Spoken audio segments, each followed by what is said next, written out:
ভাষায় গালাগাল করেন আপনি মাঝে মাঝে। এই এই পন্থা আপনি কেন বেছে নিলেন বা এই পোট্রেটা কেন আপনি করতে চাইলেন?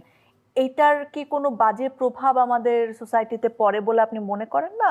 প্রথম বিষয়টা হচ্ছে যে বুঝতে হবে যে বাংলাদেশের যে দুর্দশা, এই দুর্দশার জন্য দায়ী কারা? এই দুর্দশার জন্য দায়ী হচ্ছে বাংলাদেশের এলিটরা, যারা রাষ্ট্র ক্ষমতায় থাকে এবং যারা সোসাইটিকে নিয়ন্ত্রণ করে, সোসাইটিকে কন্ট্রোল করে, যারা শিক্ষিত মানুষ।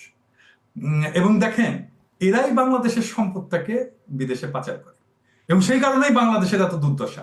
আপনি যদি সাধারণ মানুষের কথা বলেন, তারা কখনোই বাংলাদেশের সম্পদ কোথাও পাচার করেনি, বরং বাইরে থেকে উপার্জন করে দেশে নিয়ে আসে। এবং এরাই সেই মানুষ যারা বাংলাদেশের ইকোনমিটাকে বাঁচিয়ে রাখছে। বাংলাদেশের এলিটরা ইকোনমিতে একটা ফুটা পয়সা কন্ট্রিবিউট করে। বাংলাদেশের ইকোনমিতে তারাই কন্ট্রিবিউট করে যারা মেশিন চালায় গার্মেন্টসে, যারা ঠেলা ঠেলে, যারা রিক্সা চালায়, যারা শ্রমিক